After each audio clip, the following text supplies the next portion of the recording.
So thank you very much. Let me now take this opportunity to introduce our keynote speaker. Distinguished ladies and gentlemen, our keynote speaker is Professor Patrick Loch Otieno Lumumba. Professor Lumumba is a Kenyan lawyer par excellence. He is a former director of the Kenya School of Law, where he served from 2014 to 2018. He also served as a director of the Kenya Anti-Corruption Commission from July 2010 to August 2011. Professor Lumumba earned his LLB and LLM degrees at the University of Nairobi, and he holds a PhD in laws from the University of Ghent in Belgium. Professor Lumumba is a notable Pan-Africanist and has delivered several speeches alluding to or about African solutions to African problems. Above all, Professor Lumumba is a founding dean of the School of Law, Kabarak University.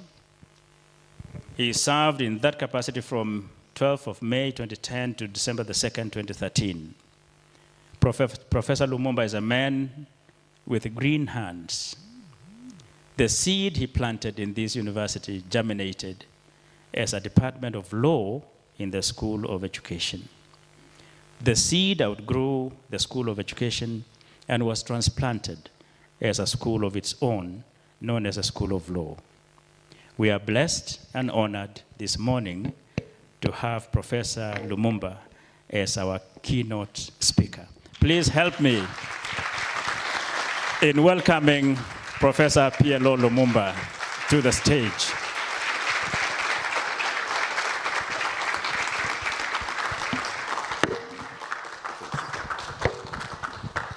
Thank you very much. You may resume your seats.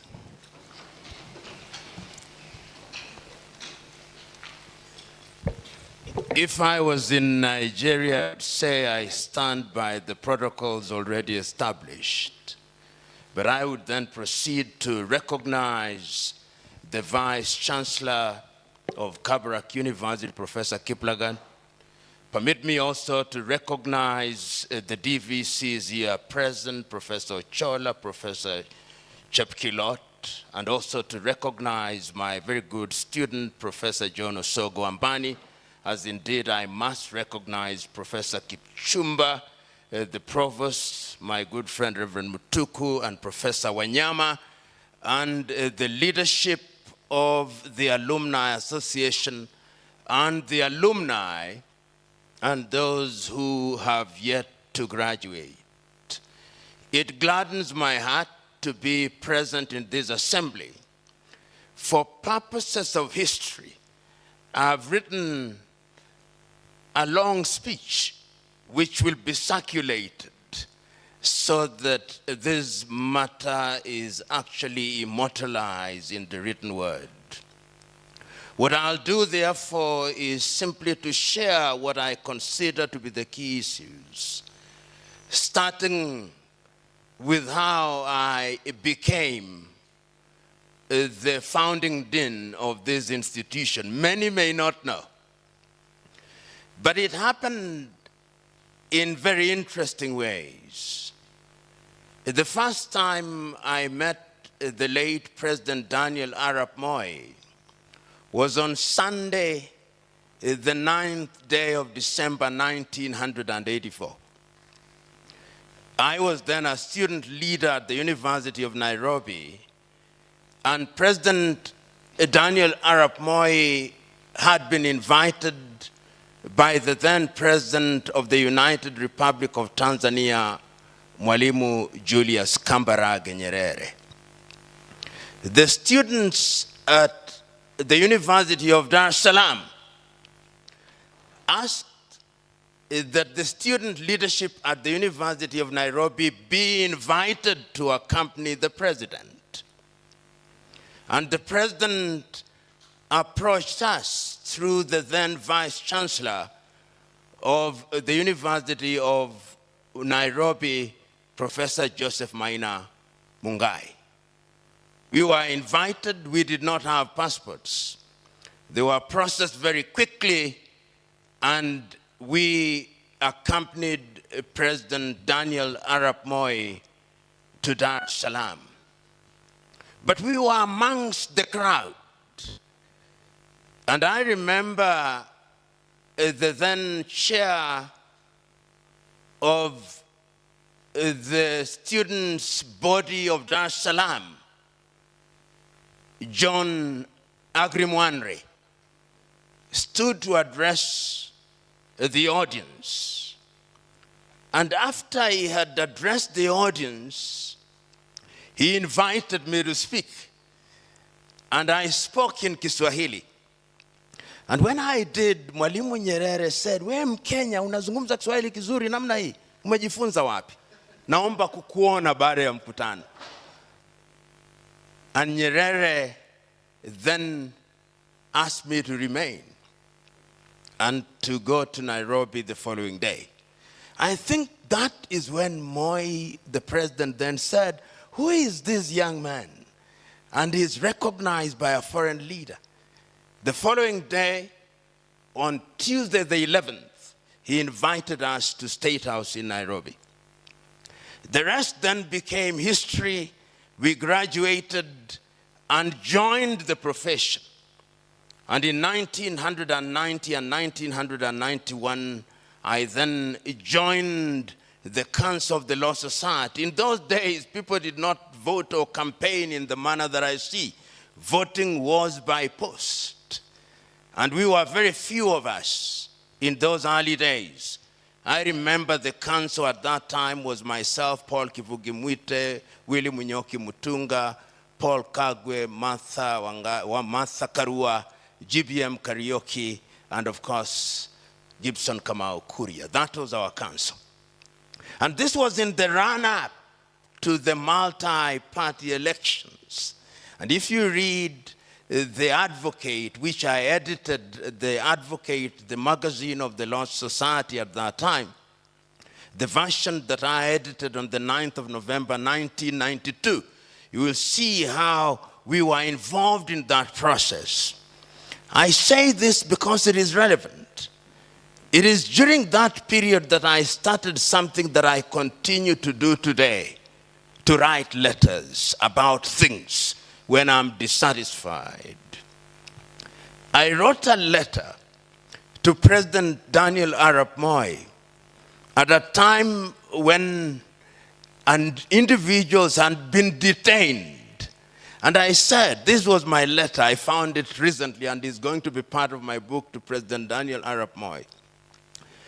I told him, "Your Excellency, although I recognize that detention without trial is in accordance with the law, the individuals that you have ordered to be detained are individuals who, in my view, ought not to be detained, because in future, they will claim to be leaders of this country by dint of detention only. And that is how wrong leadership emerges in countries. History has proved me wrong, proved me right, actually." He called me through the then permanent secretary. No, he was not permanent secretary. He called me through the then provincial commissioner of Rift Valley, the late Hezekiah Oyugi, to visit him at Harambee House, 2nd floor, and to explain myself. And I said, "Your Excellency, what I'm saying is right, because I know these individuals. What they are saying, they cannot overthrow your government. They are merely airing their views." And at that time, in the Law Society of Kenya, we were active. If you see some of the photos, you'll see but in a disciplined way. He told me, "I've had you." Our relationship became stronger. In 1992, when there were ethnic clashes, he then asked me to represent some individuals in his cabinet as a lawyer. I ended up representing the late William Ntumama here in Nakuru, the Akiumi Commission, the late Mohammed and the late Nicholas Biwott in the Akiumi Commission. And in that way, I then knew him and he started knowing me a little better. So he said, yule kijana ambaye anazungumza kwa ukali lakini ukimwona ni mdogo tu. It's coming very close to how I then got invited here. Number one, when we were doing the Constitution in the year 2001, I was to replace the then secretary, and three names were presented to President Daniel Arap Moi. And a particular politician from my rural home did not want me to be appointed. So when the names were presented to him, that politician ran to State House and said, this young man should not be appointed. I got a call from his office at noon asking me to listen to the news at 1. And indeed, I was appointed the Secretary of the Constitution of Kenya Review Commission. We were 114 of us who had competed, was a short list of 3. Then I became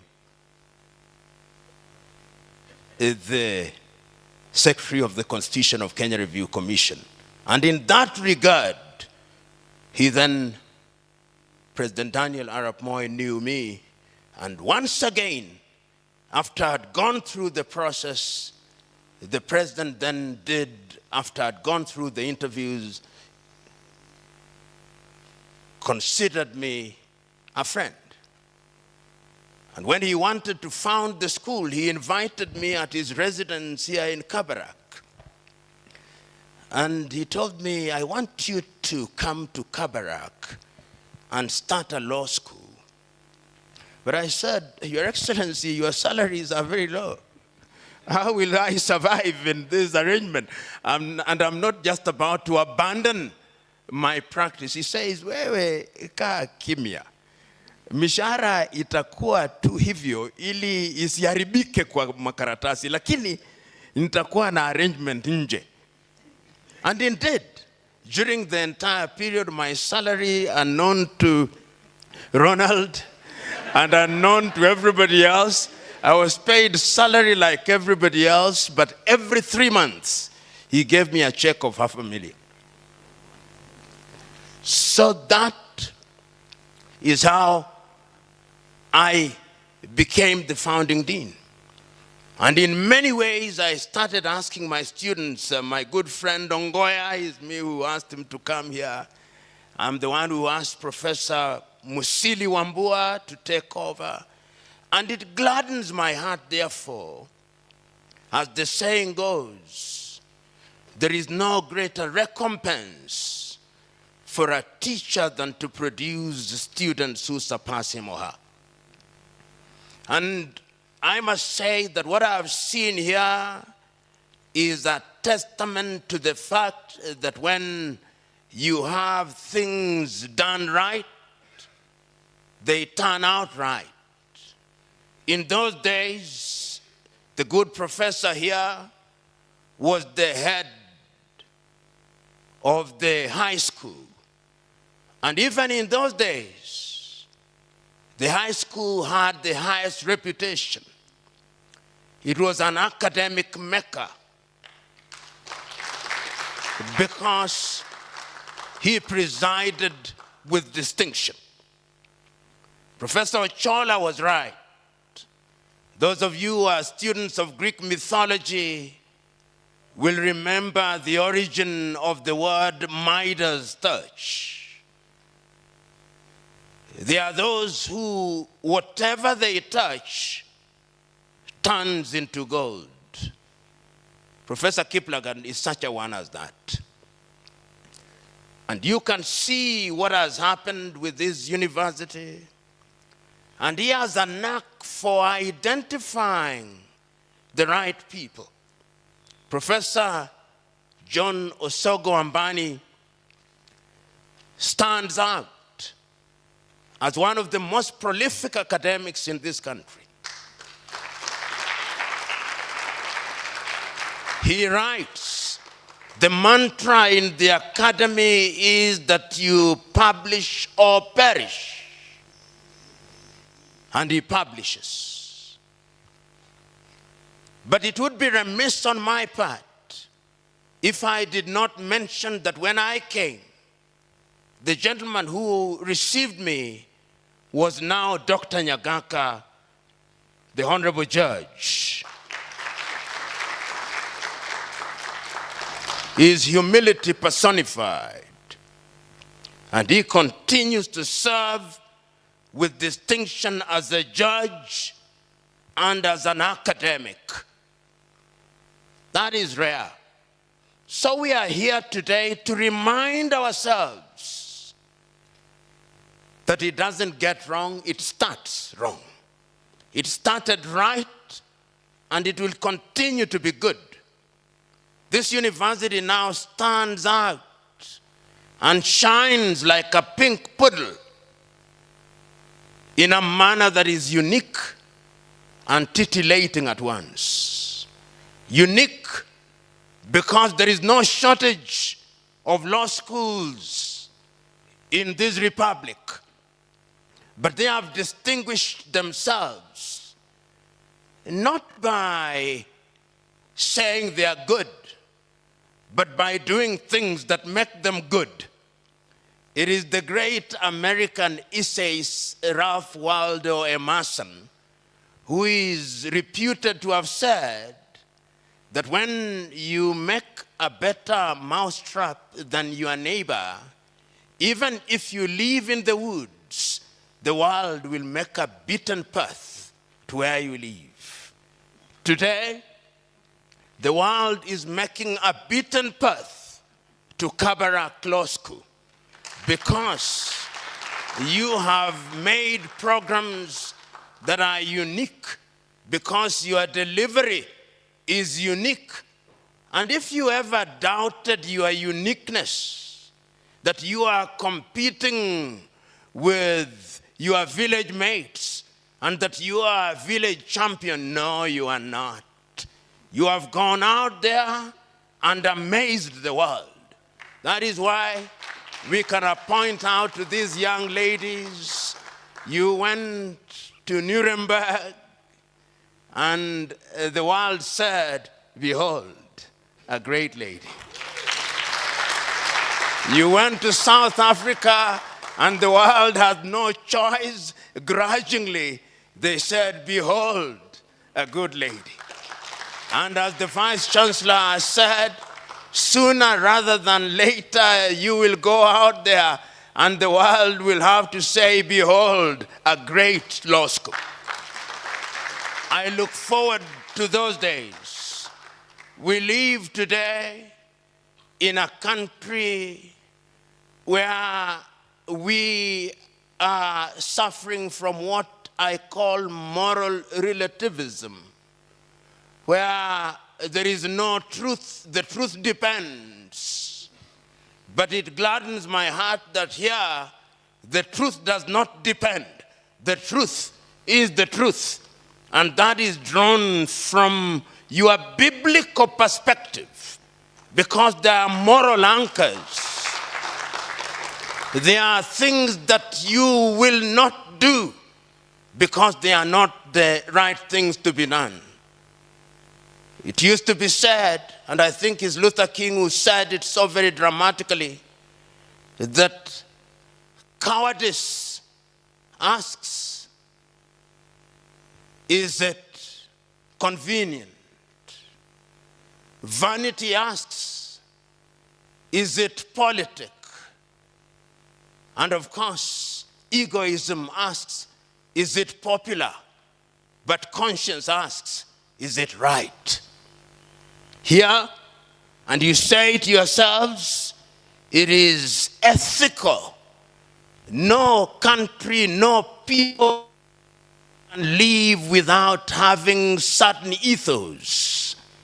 We live in a world where we worship latter-day mammon, money and things. But remember, greed takes you nowhere.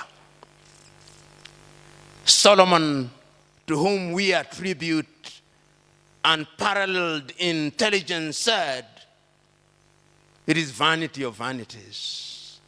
If it is wives, he had 700 of them and 300 concubines, Solomon, son of David. So sensual pleasure, he knew it.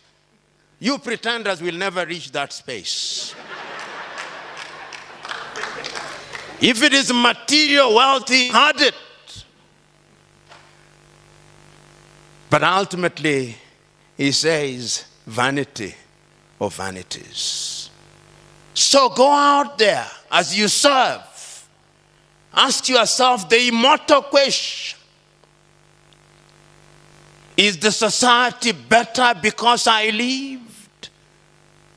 Or the society is poorer because I lived? My former teacher, Professor Jackson Boma Ojwang, used to tell me, at that time I was the only student in jurisprudence in my master's class. I had 3 teachers, Dietrich Kapela, Professor Jackson Boma Ojwang, and Kivuza Kibwana. I was the only student. And they used to tell me, particularly Ojwang, there is no competition at the top. Competition is only here. Make sure you are at the top. And when you are at the top, the world will look for you. Both your enemies, real or imagined, known and unknown, when they are sleeping, they will grudgingly say, behold, a great girl. Behold, a great man. And there is nothing that gladdens the heart than when your enemies admit that he is a fool, but he is good. A contradiction in terms. So today, as we celebrate 15 years, we also should look to the future. Because the future is a child of the present, with the past as the grandparent. And when we recognize that, what we should be looking at as we stand on this podium, in 15 years and beyond, what will Kabarak be? And today we are living in the world of artificial intelligence. I look forward to the day when the master's program is approved, that one of the courses will be the law and artificial intelligence. I look forward to when it is approved that one of the other core courses will be the African Union and Africa Continental Free Trade Area. I look forward to that day. Let it be said of Kabarak Law School that it does not follow the beaten path, but it blazes new paths in the hands of Professor John Osogo-Ambani. I have no doubt. He is a good midwife, and the role of a midwife is to ensure that the baby is born and it lives. The midwife is neither the father nor the mother. But the role and joy of a midwife is to ensure that the baby is born. And close to him, watching over him, and ensuring that all is done, is a man whom history will one day say of that he was a great educator, Professor Henry Kiplagat. You know, as I conclude, Chinua Lumogu Albert Achebe, known to the world as Chinua Achebe, once said, and I said it a little earlier, is that when you look at the mouth of a king, and it must apply to the queen, you cannot believe that even the king or the queen suckled the mother's breasts. Today, when you look at Kabarak at 15 years of age, you cannot believe that at one time it only had no more than 10 students. Today, the world is coming here because there is something good here. And that something good here, you are the ambassadors of that thing. Let it be said that when you see a Kabarak University graduate, that he or she is a personification of excellence. Let it be said that he or she is a personification of humility, that he or she is a personification of that which is good. Because, as was said by the provost, you are ambassadors. And you are ambassadors extraordinary and plenipotentiary. Go out there and do that which is good and right. I'm happy to be present at this assembly, because this is a good assembly. It is an assembly of great men and great women. It is an assembly of individuals who have distinguished themselves. It is an assembly that gratifies one, enriches one, energizes one, and uplifts one. I am happy to be present. And you, John Osogo Ambani, rise. Out there, in the knowledge that you have scaled many mountains, but there are more mountains to be scaled. You, Professor Kiplagat, rise and go out there in the knowledge that you are the great Iroko tree upon which many birds perch. Let the hawk perch, and let the eagle perch, and let all birds perch, that it may be said of the great Iroko that you are a great habitat. Be blessed.